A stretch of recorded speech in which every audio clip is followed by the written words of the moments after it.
దేవుని యొక్క వాక్యాలను కొద్దామండి. గలతీయులకు వ్రాయబడినటువంటి పత్రిక 6వ అధ్యాయము 7 నుంచి చదువుతాను. 7 నుంచి.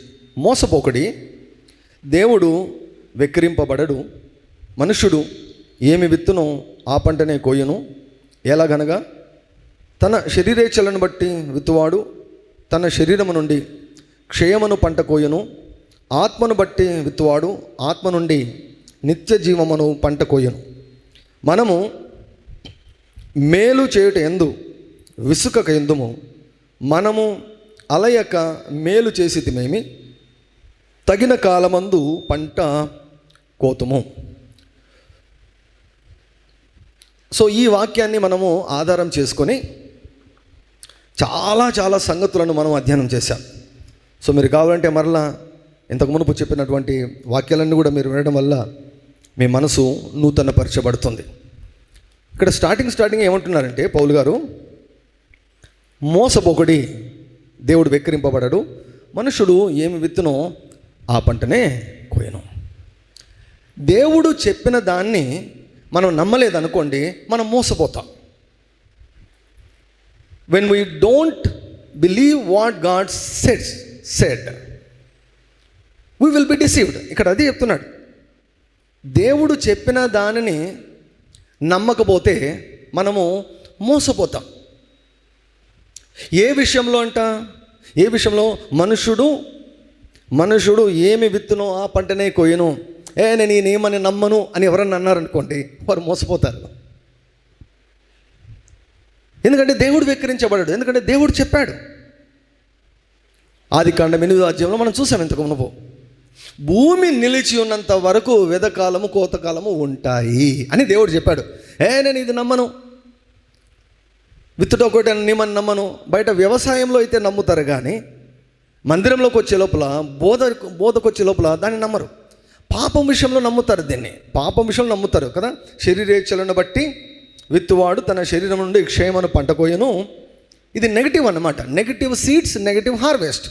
అదే రీతిగా ఆత్మను బట్టి విత్తువాడు ఆత్మ నుండి నిత్య జీవమును పంట కోయను. సో కోయడము, విత్తడము, పంట కోయడము అన్నటువంటి ఈ యొక్క నియమం గురించి ఇక్కడ వ్రాయబడింది. దీన్ని కేవలము పాపం విషయంలో చాలామంది అంగీకరిస్తారు, కానీ డబ్బు విషయంలోకి వచ్చే లోపల దీనిని పెద్దగా అంగీకరించరు.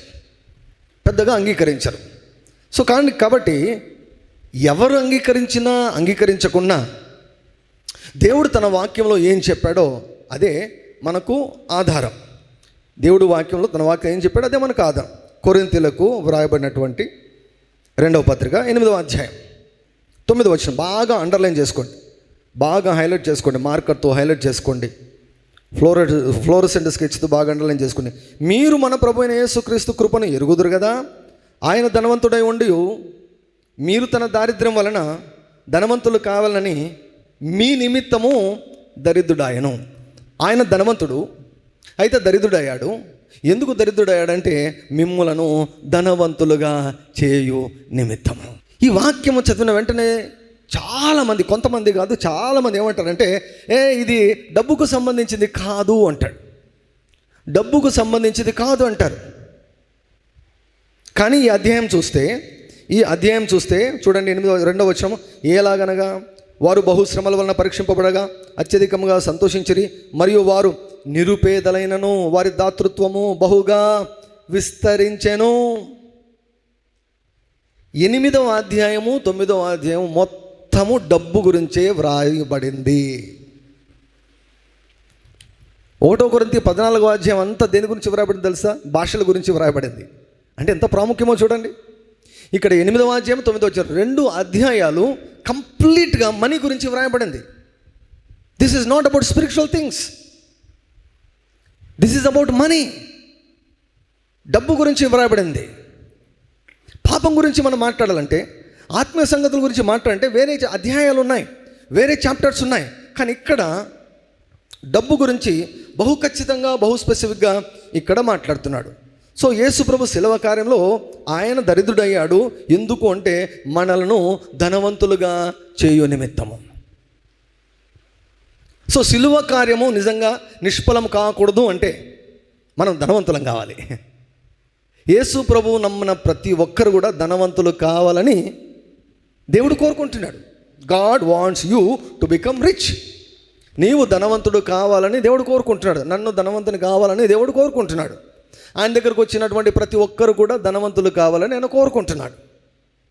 బీదలకు సువార్త ఏంటి? ప్రభు ఆత్మ నా మీద ఉన్నాడు. దేనికి వచ్చాడంట? బీదలకు సువార్త ప్రకటించేదానికి వచ్చాడంట. What is the gospel to the poor?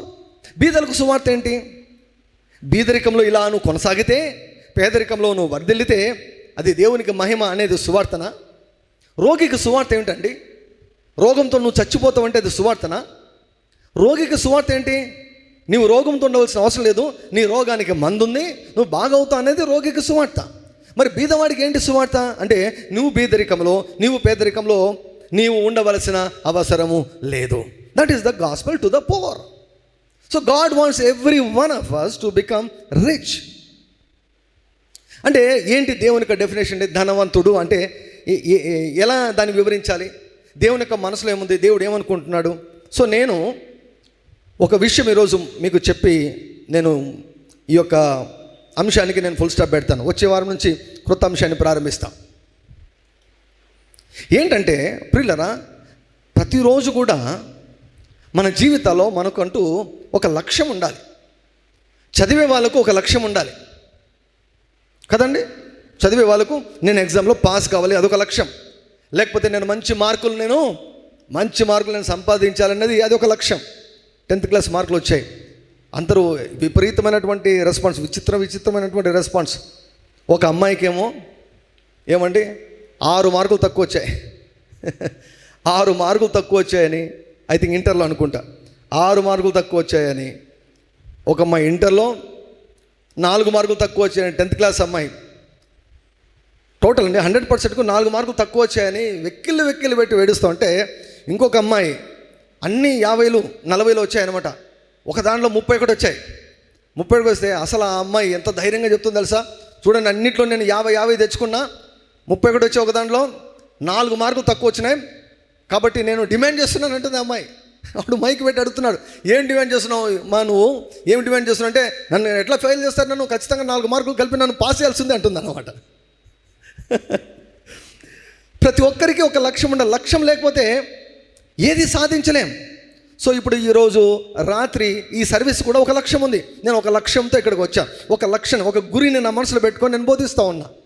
ఉదయకాలం ఒక అంశాన్ని పెట్టుకొని నేను బోధిస్తున్నా. అంటే ప్రజలు ఏం వినాలి, ఏది తెలుసుకోవాలి, ప్రజలు ఎలా స్పందించాలి, వాళ్ళకి ఏం నేర్పించాలనే ఒక లక్ష్యం అంటూ నాకు ఉంటుంది. జీవితంలో లక్ష్యము అన్నటువంటిది లేకపోతే జీవితానికి అర్థమే లేదు. గాలి ఎట్లా వీస్తే అట్లా వెళ్ళిపోతుంటుంది జీవితం. అలా ఉండకూడదు. మనకు we should have a goal. మనకంటూ ఒక లక్ష్యము ఉండాలి. ఒక లక్ష్యం అంటూ ఉండాలి. లక్ష్యం లేకపోతే ఏమంటే ఏది కూడా సాధించలేము. లక్ష్యము. ఆర్థికంగా కూడా నీకంటూ ఖచ్చితంగా ఒక లక్ష్యము ఉండాలి, ఒక గురి ఉండాలి, ఒక గోల్ ఉండాలి. ఒక లక్ష్యాన్ని పెట్టుకోవాలి. ఒక లక్ష్యాన్ని పెట్టుకొని దాని వైపుగా నువ్వు అడుగులు వేయాలి. దాన్ని నేను నెరవేర్చే వైపుగా నువ్వు అడుగులు వేయాలి. ఈరోజు మీకు ఒక మంచి లక్ష్యాన్ని నేను వాక్యంలో నుంచి మీ ముందు పెడతాను. వాక్యంలో ఉన్నటువంటి ఫ్రేజ్ను మీ ముందు నేను ఉంచుతాను. లక్ష్యం. సో ఈ లక్ష్యాన్ని మనం కలిగి ఉండాలి. Every believer, every child of God should have this goal financially. ఆర్థికంగా ఈ యొక్క లక్ష్యాన్ని కలిగి ఉండాలి. ఏంటి? 9వ అధ్యాయం, కొరింథీయులకు వ్రాయబడినటువంటి 2వ పత్రిక 9వ అధ్యాయము 8వ వచనము. అన్నిటి యందు ఎల్లప్పుడూ మీలో మీరు సర్వ సమృద్ధి గలవారై. దేని గురించి? డబ్బు గురించి వ్రాయబడినటువంటి మాట. డబ్బును గురించి వ్రాయబడినటువంటి మాట. 1వ వచనం నుంచి చూస్తే మొత్తం అంతా మనీ గురించి వ్రాయబడినటువంటి మాట. ఈ సందర్భంలో విశ్వాసుల ఆర్థిక పరిస్థితి ఎలాగుండాలని దేవుడు కోరుకుంటున్నాడంటే, అన్నిటి యందు ఎల్లప్పుడూ అంట సర్వ సమృద్ధి. అంటే అవసరానికి మించి,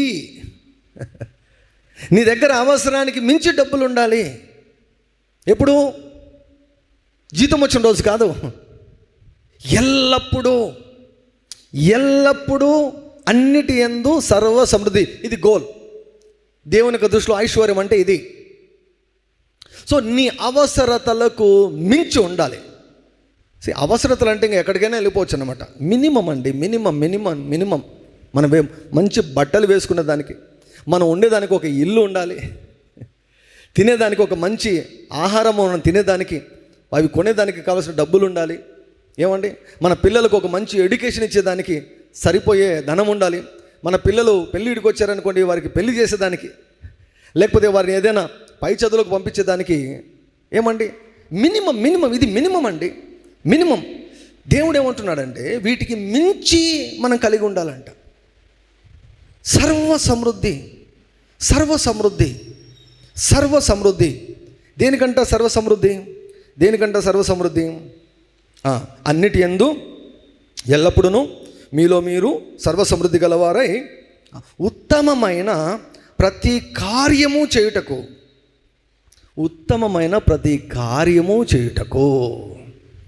ఉత్తమమైన కార్యం. డబ్బు లేకపోతే, సర్వ సమృద్ధి లేకపోతే, ఫైనాన్షియల్గా సర్ప్లస్ లేకుంటే, ఆర్థికంగా నీ అవసరానికి మించి డబ్బు నీ దగ్గర లేకపోతే, నువ్వు ఉత్తమమైన కార్యాలు ఈ లోకంలో చాలా ఉన్నాయి. అవి చేసేదానికి ఎక్కడుంది నీ దగ్గర డబ్బులు? మనకే సరిపోవడంలా, మన కుటుంబం గడిచేదానికే కష్టమవుతుంది. రెంట్ కట్టడమే కష్టము, రేషన్లో డబ్బులు కట్టాలంటేనే కష్టము, కరెంటు బిల్లు కట్టాలంటే కష్టము, రేట్లు చూస్తుంటే భయం వేస్తుంది. ఇలా ఉంటే ఇంకా వేరే వాళ్ళ కొరకు నువ్వేం చేస్తావు? ఉత్తమమైన ప్రతి కార్యం చేసేదానికి నీకు డబ్బు ఎక్కడి నుంచి వస్తుంది? ఉత్తమమైన ప్రతి కార్యం చేయుటకు దేవుడు మీ ఎడల సమస్త విధమైన కృపను విస్తరింపచేయగలడు. There is a grace for financial prosperity. ఆర్థికంగా వర్ధిల్లే దానికంటూ ఒక కృప ఉంది. There are different types of graces అండి. రకరకాల కృపలు ఉన్నాయి. నేను ఒక విషయం చెప్తాను. మీరు ఏ విషయంలో అయినా స్ట్రగుల్ అవుతున్నారంటే, మీరు ఏ విషయంలో అయినా కూడా బాగా పోరాడుతున్నారంటే, అంటే చాలా కష్టతరంగా జీవితం ముందుకు సాగుతుందంటే, అది ఆరోగ్య విషయం కావచ్చు, ఆర్థికపరమైన విషయం కావచ్చు, కుటుంబపరమైన విషయం కావచ్చు, అది ఏదైనా సరే దానికి రెండు కారణాలు. ఒకటి, దానికి సంబంధించిన కృప లేకుండా ఉండవచ్చు. నెంబర్ 1. నెంబర్ 2, కృప ఉన్నా కూడా కృప నిద్రపోతూ ఉంటుందన్నమాట. కృపను నీవు బజ్జో పెట్టావు, నిద్రపుచ్చావు. కృపను యాక్టివేట్ చేస్తే ఆ కృప ఆ విషయంలో పనిచేస్తుంది. సో మన జీవితాల్లో దేవుని యొక్క వాక్యాన్ని పట్టుకొని దేవుని సమీపించాలి. దేవుని సమీపించి, దేవుని ప్రభువా, నువ్వు చెప్పావు, ఇది నీ చిత్తము, నా జీవితంలో నా అవసరతకు మించి నేను డబ్బు కలిగి ఉండాలి. This is God's will. అంతే, ఇది దేవుని యొక్క చిత్తము. చాలామంది ఏ రోజుకు ఆ రోజు ఉంటే చాలు, ఎంత అవసరమో అంత అవసరం ఉంటే చాలు. వీళ్ళు, నేను అంటాను, సెల్ఫిష్ పీపుల్ అనమాట, స్వార్థపరులు. ఎందుకో తెలుసా? మేము బాగుంటే చాలు. అబ్రాహాముకు దేవుడు ఇచ్చిన వాగ్దానం ఏమిటంటే, నీ మూలముగా భూలోకంలోని సకల వంశములు దీవించబడతాయి. ద్వితీయోపదేశకాండం 28వ అధ్యాయం ఏమిటంది? నీవు అనేక జనులకు అప్పిచ్చెదవు. ఎప్పుడు ఇవ్వగలము అప్పు అండి? మన అవసరానికి మించి మన దగ్గర డబ్బులు ఉన్నప్పుడు ఇతరులకు మనం సహాయం చేయగలము, దేవుని యొక్క పనికి మనం సహాయం చేయగలము. So our goal should be, ఆర్థికంగా మన యొక్క లక్ష్యం, ఆ లక్ష్యం ఉండాలి. ఆ లక్ష్యాన్ని సాధించేంత వరకు వదిలిపెట్టకూడదు. దేవుని పట్టుకోవాలి, గట్టిగా పట్టుకోవాలి, నా పాదాలు పట్టుకోవాలి. ప్రభువా, ఈ వాక్యం నెరవేర్చండి నా జీవితంలో, దీని కొరకైనా కృప నాకు కావాలి. ఒక దైవజనుడు అన్నాడు, ఆయన ప్రారంభ దినాల్లో చాలా స్ట్రగుల్ అయ్యాడంట. ఆర్థికంగా చాలా స్ట్రగుల్ అయ్యాడు. స్ట్రగుల్ అవుతే ఆయనకు అర్థమైంది, ఈ విషయంలో నాకు కృప లేదు. ఆయన ప్రార్థన చేస్తే అద్భుతాలు జరుగుతున్నాయంట. గుడ్డివారి కళ్ళు తెరవబడుతున్నాయంట, చెవిటి వారు వింటున్నారంట, సూచక్రియలు జరుగుతున్నాయి, అద్భుతాలు జరుగుతున్నాయి, కానీ ఆర్థికంగా మాత్రం పూర్తిగా వెనకబడిపోయాడంట. ఆయన గ్రహిస్తే ఆయనకు అర్థమైంది ఏంటంటే ఈ విషయంలో నాకు కృప లేదు అని ఏం చేశాడంట తెలుసా? అన్ని ప్రక్కన పెట్టేసి ఒక నెల అంతా ప్రభువా నాకు ఆర్థిక పరంగా నేను వర్ధిల్లేదానికి, నా అవసరానికి మించి నా దగ్గర డబ్బు ఉండేదానికి నాకు కృప కావాలి, నాకు కృప కావాలి. 130వ కీర్తన 7వ వచనం ఉంటుంది, ఇశ్రాయేలు యెహోవా మీద ఆశ పెట్టుకొనుము, ఏలైనగా ఆయన యొద్ద కృప దొరుకును. దేవుడంట సమస్త విధములైన కృపను మీ ఎడల విస్తరింపజేయగలడు. ఆయన కృప విస్తరించబడితే, ఆయన కృప నీ జీవితంలో విస్తరించబడితే అన్నిటి యందు ఎల్లప్పుడూ సర్వ సమృద్ధి నువ్వు కలిగి ఉండి, అంటే దాని అర్థం నీ అవసరానికి మించి, నీ కుటుంబ అవసరతలకు మించి, నీ పిల్లల అవసరతలకు మించి ఉత్తమమైన ప్రతి కార్యము చేయుటకు నీ దగ్గర ఎక్స్ట్రా డబ్బు ఉండాలి. ఫస్ట్ ఆఫ్ ఆల్ నీకే తొందర ఉండకూడదు. ఉండేదానికి ఒక ఓన్ హౌస్ ఉండాలి, ఒక సొంత ఇల్లు ఉండాలి. ఉండేదానికి ఒక కంపల్సరీ ఒక సొంత ఇల్లు ఉండాలండి. సొంత ఇల్లు కట్టుకొనగలిగే సామర్థ్యం ఉందా లేదా? అయితే దేవుని యొక్క వాక్యం చెబుతుంది అన్నిటి యందు ఎల్లప్పుడూ సర్వ సమృద్ధి. దిస్ ఈజ్ మినిమం అండి, మినిమం. ఇప్పుడు కొన్ని దేశాల్లో చదువు ఫ్రీ తెలుసా? చదువు వైద్యం ఫ్రీ కొన్ని దేశాల్లో. ఎంత గొప్ప విషయం కదా, చదువు వైద్యం ఫ్రీ. అలా ఉంటే ఎంతో బాగుండు. కానీ ఇప్పుడు చదువు వైద్యం చాలా ముఖ్యం కదా. చదువుకు కావాల్సినటువంటి డబ్బు లేకపోతే ఎట్లా? వైద్యానికి కావాల్సిన డబ్బు లేక, ధనం లేక ఎంతమంది ముందుగానే తమ కాలానికి ముందుగానే చనిపోతున్నారు, ధనం లేక, డబ్బు లేక. The more money you have, more secure you will be in this world. ఈ లోకంలో డబ్బులు దండిగా ఉన్నాయనుకోండి, నీ దగ్గర చాలా సెక్యూర్గా ఉంటాయి. ఇప్పుడు మంచి కాస్ట్లీ కారు ఉందనుకోండి, యాక్సిడెంట్ జరిగినా కూడా నీకేం కాదనమాట. అటువంటి కార్లు ఉన్నాయి. అంటే డబ్బులు పెట్టే వాళ్ళకి అటువంటి కార్లు వస్తాయి. డబ్బు లేని వాళ్ళు ఏం చేస్తారు? రోడ్డు పక్కన నడుచుకుంటూ పోతుంటారు. ఎవరో ఆటోనో లారీ వచ్చేసి పొద్దున గుద్దేసి వెళ్ళిపోతుంటుంది అన్నమాట. దురదృష్టం అండి. Not having sufficient money is bad luck. కావలసినటువంటి ధనము, అవసరానికి మించినటువంటి ధనం లేకపోతే అది ఏమాత్రం కూడా దేవునికి చిత్తం కాదండి. అది దేవునికి చిత్తం ఏంటంటే వాక్యం. ఆయన వాక్యమే ఆయన చిత్తం. సో ఆ దైవజనుడు ఒక నెల అంతా దేవుని పట్టుకొని పిలిచి పిప్పి చేశాడంట. ప్రభువా నా కృప నువ్వు, I need grace for my financial prosperity. నాకు కృప కావాలి, ఈ విషయంలో నాకు కృప కావాలి. నువ్వు వాక్యంలో చెప్పావు కదా, దేవుడు సకల విధములైన కృపను మీడల విస్తరింపజేయగలడు అన్నావు కదా. విస్తరింపజేయగలవు కదా, నాడలు విస్తరింపజేయ. నాకు కావాలి, ఇప్పుడు నాకు అవసరమైంది. నేను ఇలా జీవించకూడదు. నేను ఇలా జీవిస్తే నీకేం మహిమ? కాబట్టి నేను ఇలా జీవించకూడదు. నా ఎడల ఆర్థికపరమైన కృపను విస్తరింపచేయండి అని నెల రోజులు పట్టుకొని ప్రార్థించాడంటండి. తెగక సీరియస్గా ప్రార్థన చేశాడు. ఆ దైవజనుడు చెప్పిన మాట నేను విని చాలా ఆశ్చర్యపడ్డాను. ఆయన ఏమన్నాడంటే, ఆ కృప ఎప్పుడొచ్చి నా మీద వ్రాలి నా మీద నిలిచిందో నాకు తెలుసు అన్నాడు. హల్లెలూయా.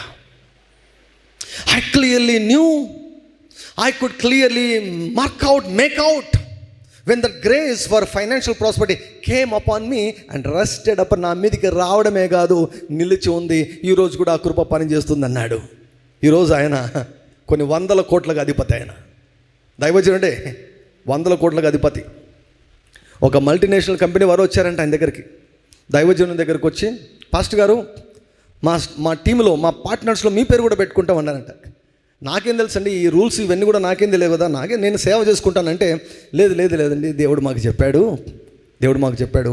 మీరు మా మధ్యలో ఊరికే మీ పేరు ఇస్తే చాలు, మీరుంటే మా కంపెనీ ఆశీర్వదించబడుతుంది. అలా ఆయన పేరు తీసుకొని ఆయన వద్దన్న, ఆయన ఏ పని నయా పైసా పని చేయకున్నా ఆయన దగ్గరికి డబ్బులు వస్తూ ఉంటాయి. రియల్ ఎస్టేట్ కంపెనీ వాళ్ళు వచ్చారంట దైవజన్ దగ్గరికి. రియల్ ఎస్టేట్ కంపెనీ వాళ్ళు వచ్చారు. ఇది నిజంగా జరుగుతున్నటువంటి విషయం. రియల్ ఎస్టేట్ కంపెనీ వాళ్ళు వచ్చి దైవజన్తో అపాయింట్మెంట్ తీసుకుని మీతో మాట్లాడాలని చెప్పి వారు చెప్పారంట. దేవుడు మాకు చెప్పాడు, మేము చాలా వెంచర్స్ వేస్తున్నాం, చాలా ఇల్లు కడతా ఉంటాం. అయితే మేము ఒక తీర్మానం చేసుకున్నాం, మేము ఎక్కడ కొత్త వెంచర్ వేసినా కూడా మొట్టమొదటి ఇల్లు కట్టి మీకు ఇచ్చేస్తాం అన్నాడు. మొట్టమొదటి ఇల్లు కట్టి మీకు ఇచ్చేస్తాం. ఇదేంది ఇది అంటే వారు చెప్పారంట, మేము దీవించబడాలని కోరుకుంటున్నాం. మీరుంటే దేవుని మందసము మా యొక్క కంపెనీలో ఉన్నట్లే మేము వర్ధిల్లుతాం. మీరుంటే మేము వర్ధిల్లుతాం, మిమ్మల్ని బట్టి మేము వర్ధిల్లుతాం అని ఆ దైవజనునికి ఏమండి, వాళ్ళు ఆ వెంచర్స్ ఏదో ఒక ఊరికి పరిమితమైనది కాదు, ప్రపంచవ్యాప్తంగా ఉన్నాయంట వారు రియల్ ఎస్టేట్ వెంచర్స్. ఆ దైవజనుడు ఏమన్నాడు తెలుసా? నాకు ఎన్ని ఇల్లు ఉన్నాయో నాకు తెలియదు అన్నాడు. ఎవరు? ఒకప్పుడు డబ్బు కట్టలేక చెక్ బౌన్స్ అయితే అరెస్ట్ చేసేదానికి వచ్చారంట పోలీసులు. అటువంటి వ్యక్తి కృపను పొందుకున్న తర్వాత ఆయన ఏంటంటే, మచ్చుకు రెండే చెప్పాను, ఇంకా నా జీవితంలో జరిగిన ఫైనాన్షియల్ మిరకల్స్ చెబితే మీకు నిద్ర పట్టదు అన్నాడు ఆయన. 2 చాలు మీకు, ఉదాహరణకు 2 చాలు అన్నాడు. ఇలా చేస్తాడా దేవుడు కార్యం? అవును, సకల విధములైన కృపను విస్తరింపజేయగలడు. అడిగేవారు లేరు, ఇప్పుడు అడిగేవారు లేరు. దేవుడు నీకు ఎంత అవసరమో అంతే ఇస్తాడంట. నీకు ఎంత అవసరమో అంతే ఇస్తే నువ్వు ఇతరులకు ఏం ఉపయోగపడతావు? ఎవరు చెప్పారు అది? ఎక్కడుంది బైబిల్? అది నీ అవసరతలు మాత్రమే తీరుస్తాడు. బైబిల్ ఎక్కడ ఉంది? నో, అది ఆత్మీయంగా అనిపిస్తుంది కానీ బైబిల్లో లేదు. అది బైబిల్లో ఉండేది అన్నిటి యందు ఎల్లప్పుడూ సర్వ సమృద్ధి అని. ఓన్లీ అవసరానికి వరకే ఇచ్చేస్తుంటే 12 గంపలు ఎందుకు మిగులుతాయండి? 12 గంపలు ఎందుకు మిగులుతాయి? ఒక్కసారి బయటికి వెళ్ళి అలా ఆకాశం వైపు చూస్తే, నక్షత్రాల వైపు చూస్తే తెలుస్తుంది. అన్ని కోట్ల కోట్ల కోట్ల కోట్ల నక్షత్రాలు దేవుడు చేశాడు. దేవునికి సమృద్ధి అంటే చాలా ఇష్టం. సమృద్ధి అంటే చాలా ఇష్టం. ఒకసారి సముద్రం దగ్గరికి వెళ్ళి చూడండి, నీళ్ళు ఎన్ని నీళ్ళు అండి, ఎన్ని నీళ్ళు. సమృద్ధి అంటే దేవునికి చాలా ఇష్టం. అందుకే సముద్రం అంతా సమృద్ధిగా పోల్చాడు దేవుడు. ఆకాశ నక్షత్రముల వలె పోల్చాడు దేవుడు. మనుషులతో డీల్ చేసేదానికి, మనుషులకు అర్థమయ్యేటట్లు చెప్పేదానికి విస్తారంగా నక్షత్రాలను పెట్టాడు. అబ్రాహాముని తీసుకొని వెళ్ళాడు. బయటికి రా, నువ్వు రా, ఒకసారి చూడు, పైకి చూడు, ఎంచు, నీ చేతనైతే ఎన్ని నక్షత్రాలు ఎంచగలవు ఎంచు, నీ సంతానం అలా చేస్తాను. ప్రపంచవ్యాప్తంగా ఈరోజు అబ్రహాం సంతానం అంతా కూడా విస్తరించి ఉందండి. సో నా పాయింట్ ఏమిటంటే, గోల్ పెట్టుకోండి. 2025 సంవత్సరం ఇంతవరకు ఏమైపోయిందో అది వదిలేసేయండి. మీ పూర్వీకులు ఎలా ఉన్నారో వదిలేసేయండి. నీతో పేదరికము ఎండ్ అయిపోవాలి. నీతో అన్నిటి యందు సర్వసమృద్ధి ప్రారంభం కావాలి, ఆరంభం కావాలి. దాని కొరకు ఏం కావాలి? కృప కావాలి. హల్లెలూయా. సో ఈ కృపకు ముందేముందండి? ఈ వాక్యానికి ముందు చూడండి. ఈ వాక్యానికి ముందేముంది? 5వ వచనం, 9వ అధ్యాయం 5వ వచనం. కావున లోగడ ఇచ్చేదమని మీరు చెప్పిన ధర్మము పిసినితనముగా ఇయ్యక ధారాళముగా ఇవ్వాలని చెప్పి సహోదరులు మీ యొద్దకు ముందుగా వచ్చి దానిని జమ చేయుటకి వారిని హెచ్చరించుట అవసరమని తలంచితిని. కొంచెముగా విత్తువాడు కొంచెముగా పంట కోయును, సమృద్ధిగా విత్తువాడు సమృద్ధిగా పంట కోయును అని ఈ విషయమై చెప్పవచ్చును. సనుగు కొనకయు బలవంతముగా కాకయు ప్రతివాడు తన హృదయంలో నిశ్చయించుకున్న ప్రకారం ఇయ్యవలను. దేవుడు ఉత్సాహంగా ఇచ్చువాడిని ప్రేమించును, మరియు అన్నిటి యందు ఎల్లప్పుడూ మీలో మీరు సర్వసమృద్ధి అని కొనసాగిస్తాడు. ఎవరికి దేవుడు కృపను విస్తరింపచేస్తాడు అంటే విత్తేవారికి. సో ఇక్కడ పౌలు గారు ఏమంటున్నారంటే, కానుకలు ఇవ్వడం అన్నటువంటిది విత్తడము. కొంచెముగా విత్తితే ఆ స్థాయిలోనే పంట ఉంటుంది. విస్తారంగా విత్తితే విస్తారంగా నువ్వు పంటను కోసుకోవచ్చు. ఒకసారి అంట చార్లెస్ క్యాప్స్ అని దైవజనులు, ఇప్పుడు పరలోకానికి వెళ్ళారు ఆయన ఫుల్ టైం రాకముందు ఫార్మర్ అనమాట. వారికి చాలా ఎకరాల స్థలం ఉంది. అక్కడంతా పంటలు పండించేవాడంట. ఒక సంవత్సరం కరువు వచ్చిందంటండి, వర్షాలు లేవంట. వర్షాలు లేవు. మనము అవిశ్వాసులాగా ఆలోచించాం, అవిశ్వాసులాగా నిర్ణయాలు తీసుకోం. దేవుని సంప్రదిస్తాం, వాక్యాన్ని సంప్రదిస్తాం, వాక్యంతో చెక్ చేసుకుంటాం, దేవుని సంప్రదిస్తాం మనం. సో అలా దేవుని అడిగాడంట, ప్రభువా మరి ఈ సంవత్సరము డుమ్మానేనా, డ్రాట్ వచ్చింది కదా, కరువు వచ్చింది కదా, ఈ సంవత్సరం ఇంకా విత్తనం వేసేది లేదా అంటే దేవుడు అన్నాడంట, విత్తనం వేయడం మాత్రమే కాదు, ఇప్పుడు చాలామంది ఎవరు విత్తరు కదా, వాళ్ళ యొక్క భూమిని లీజుకు తీసుకున్నాడంట. వాళ్ళ భూమిని ఈ సంవత్సరము లీజుకు తీసుకున్నాడంట. లీజుకు తీసుకొని మొత్తం విత్తేసేయని దేవుడు చెప్పాడంట. కాబట్టి నేనేం చేశాడని చుట్టూన్నటువంటి పొలాలను వాళ్ళ దగ్గరికి వెళ్ళి, ఇక పొలం అంతా నాకు కావాలి, నాకు లీజుకి ఇవ్వండి, ఈ సంవత్సరం లీజుకి ఇవ్వండి అన్నట. కరువు ఉన్నప్పుడు నువ్వేందయ్యా నువ్వు లీజుకి అడుగుతున్నావు అంటే అతి తక్కువకు లీజుకి ఇచ్చాడంట. తక్కువకు లీజుకి ఇస్తే అంత కరువు ఉన్నా కూడా దేవుడు చెప్పాడు కనుక ఆయన తన పొలంలోనూ వేరే వాళ్ళ పొలంలోనూ విత్తితే ఆయనకు సమృద్ధిగా పంట వచ్చిందంట. ఆయనకి అందరూ ఆశ్చర్యపోయారు, అందరూ షాక్ అయిపోయారు. We have super natural help. మనకు మానవాతీతమైనటువంటి సహాయం అంటూ మనకు అందుబాటులో ఉంది ప్రియులారా. నాకు చెట్లు అంటే బాగా ఇష్టం. మా ఇంటికి ముందు ఎక్కువ స్థలం లేదు, ఉన్న స్థలం అంతా బాగా 5 సెంటు ఉంది, దాన్ని పూర్తిగా వాడేశారు. ఇంకా కొంచెం స్థలం ఉంటే బాగుండి అనిపిస్తుంది. నాకు చెట్లు అంటే చాలా ఇష్టం అన్నమాట.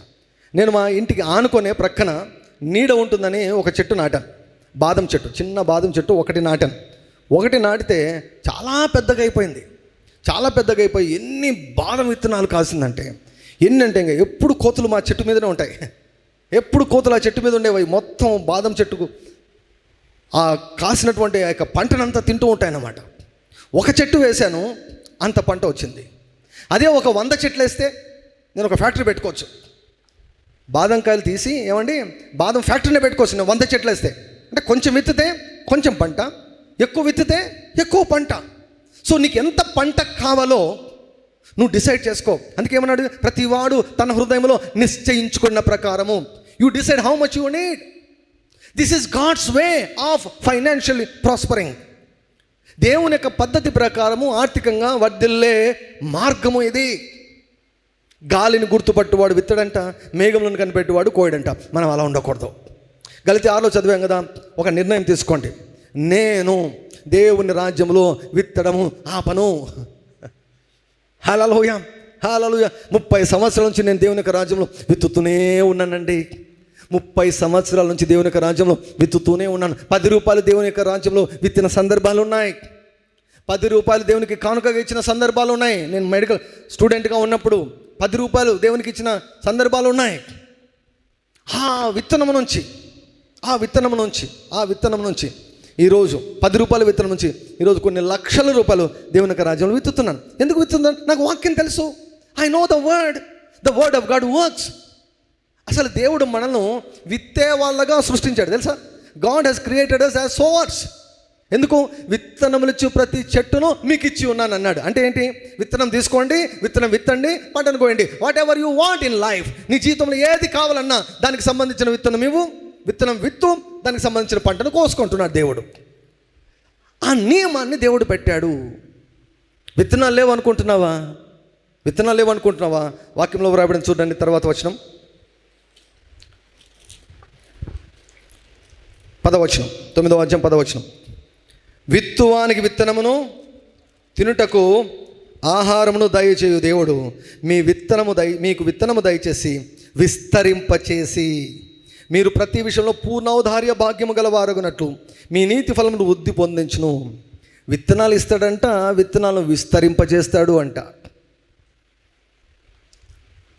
సో ఒక డెసిషన్ తీసుకోండి, నేను విత్తడం ఆపను. నేను విత్తడం అన్నటువంటిది పెరుగుతూనే పోతుంది తప్ప తగ్గదు. విసుకొస్తుంది మధ్యలో, కొన్నిసార్లు అలసిపోతాం. అరే ఇది పని చేయడం లేదని మనం అనుకుంటాం. ఏమైనా ఒక విత్తనం వేసి అది పంట రాకమునిపే మనం విసుకొని ఆపేస్తే, వదిలేస్తే ఎలా వస్తుంది మనకు పంట? అందుకే ఒక టైం ఉంటుంది. విత్తే సమయం ఉంది, కోత సమయం ఉంది కదా. విత్తే సమయం ఉంది, కోత సమయం ఉంది. సో కనుక ఇఫ్ యూ వాంట్ మనీ, నీకు డబ్బులు కావాలి అంటే దేవుని యొక్క రాజ్యంలో విత్తు, ఆత్మను బట్టి విత్తు. నెంబర్ 1 విత్తు. రెండవది, యేసు ప్రభుతో సహవాసంలో ఉండు. ఈ యొక్క ప్రిన్సిపల్ ముఖ్యంగా ఎవరికి పనిచేస్తుందంటే యేసయ్యతో సహవాసం ఉండే వారికి పనిచేస్తుందండి. అలా కాకుండా దేవునితో వ్యాపారం చేసుకోవాలనుకుంటే కష్టం అండి. అంటే దశంభాగమేమో ఇచ్చేస్తారు. దశంభాగం ఇచ్చేసి తక్కిన జీవితం అంతా ఇష్టానుసారంగా జీవిస్తూ ఉంటారు. ఇట్లా కూడా ఉంటారు పాస్టర్, నేను చాలామందిని చూశాను. టైట్స్ ఇస్తారు, దశంభాగాలు ఇస్తారు, కానీ వారికి భక్తి జీవితం లేదు, యేసు ప్రభుతో సహవాసం లేదు.